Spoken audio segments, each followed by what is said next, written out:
अद्विक का परिवार यह मानने को तैयार ही नहीं होता कि यक्षिणी नाम की कोई चीज भी होती है, और इसी की खोजबीन के लिए अद्विक का बड़ा भाई आदित्य विद्यार्थी के गांव आ जाता है। आदित्य के आने पर तीनों दोस्त सर झुकाए खड़े रहते हैं।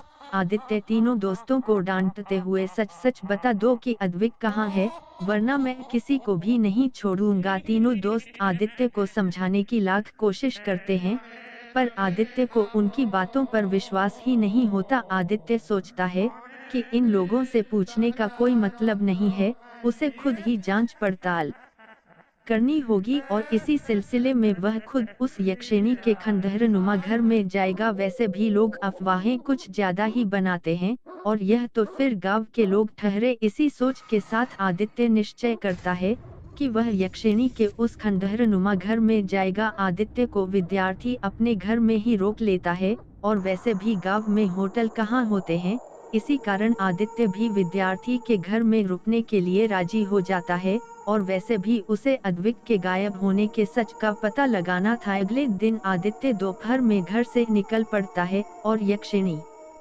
के घर आदित्य ताला तोड़कर घर में प्रवेश करता है। दोपहर से अब शाम हो चली थी, हल्का हल्का अंधेरा होने लगा था। यक्षिणी के घर के अंदर कुछ दिखाई नहीं दे रहा था। आदित्य मोबाइल की रोशनी में घर के हर एक कोने कोने को बड़ी बारीकी से चेक कर रहा था, शायद उसके भाई का उसे कोई सुराग मिल जाए। पर बहुत देर तक छानबीन करने पर भी उसके हाथ निराशा ही हाथ लगती है। दिन भर भटकने के कारण, थकान के कारण वह उस खंडहरनुमा घर के एक कमरे में जमीन पर बैठ जाता है, और बैठे बैठे अद्विक को याद करने लगता है। अद्विक की याद आते ही उसकी आंखें भर आती हैं, और वह जोर जोर से रोने लगता है। कुछ देर बाद उसे अद्विक दिखाई देता है।